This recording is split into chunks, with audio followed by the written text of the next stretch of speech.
The future is something which everyone reaches at the rate of 60 minutes an hour, whatever he does, whoever he is. And out of that hopeless attempt has come nearly all that we call human history: money, poverty, ambition, war, prostitution, classes, empires, slavery, the long terrible story of man trying to find something other than God which will make him happy. I think that if God forgives us, we must forgive ourselves. Otherwise, it is almost like setting up ourselves as a higher tribunal than Him. Miracles are a retelling, in small letters, of the very same story, which is written across the whole world in letters too large for some of us to see. You never know how much you really believe anything until its truth or falsehood becomes a matter of life and death to you.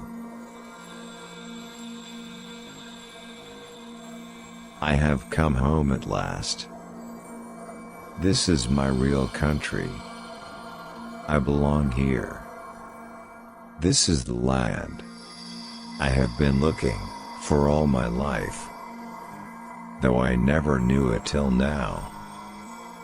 Come further up, come further in.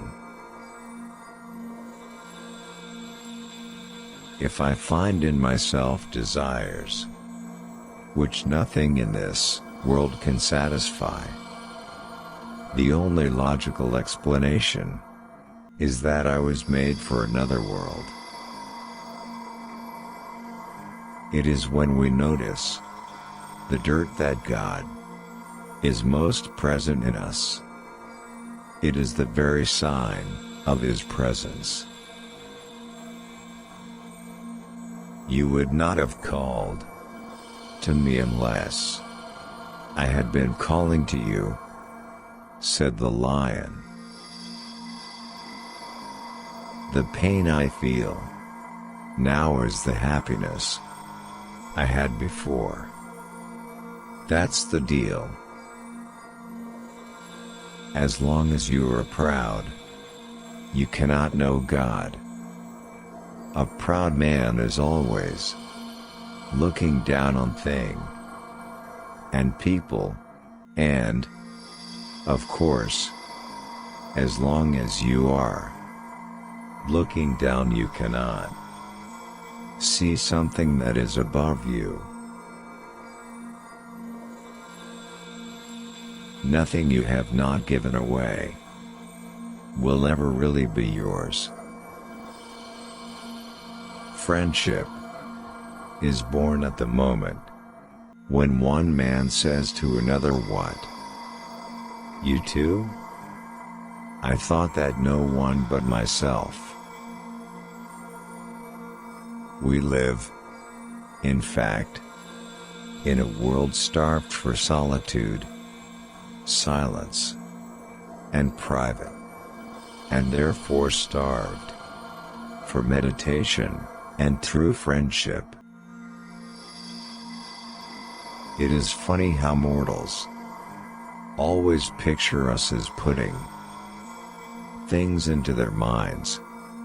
In reality, our best work is done by keeping things out. Make your choice, adventurous stranger.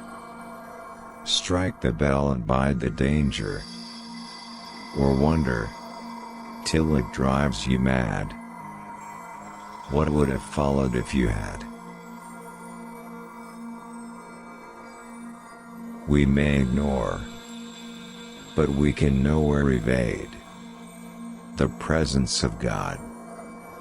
The world is crowded with Him. He walks everywhere incognito. Adventures are never fun while you're having them. Relying on God has to begin all over again every day, as if nothing had yet been done. It is a very funny thing that the sleepier you are, the longer you take about getting to bed.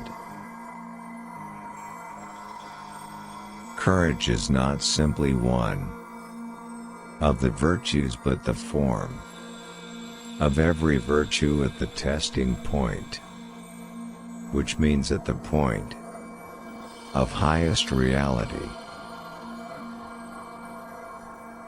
We were promised sufferings. They were part of the program. We were even told, "Blessed are they that mourn," and I accept it.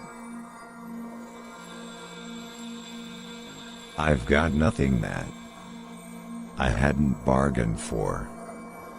Of course it is different when the thing happens to oneself, not to others, and in reality, not imagination.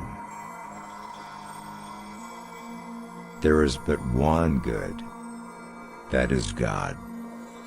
Everything else is good when it looks to Him, and bad when it turns from Him. Since it is so likely that children will meet cruel enemies, let them at least have heard of brave knights and heroic courage. Otherwise you are making their destiny not brighter but darker. But no one except Lucy knew that as it circled the mast it had whispered to her, "Courage, dear heart," and the voice, she felt sure, was Aslan's, and with the voice a delicious smell breathed in her face. "You come of the Lord, Adam and the Lady Eve," said Aslan, "and that is both honor enough to erect the head of the poorest beggar, and shame enough to bow the shoulders of the greatest emperor on earth. Be content." When I was 10, I read fairy tales in secret, and would have been ashamed if I had been found doing so. Now that I am 50, I read them openly. When I became a man, I put away childish things, including the fear of childishness and the desire to be very grown up. Do not dare not to dare. But courage, child. We are all between the paws of the true Aslan. Don't say it was delightful. Make us say delightful when we've read the description. You see, all those words, horrifying, wonderful, hideous, exquisite, are only like saying to your readers, "Please will you do the job for me?" Hopefully the words or quotes from C.S. Lewis can build and make our generation a useful figure for the world, successful and even better. Don't forget to subscribe, share and like. Thank you for watching.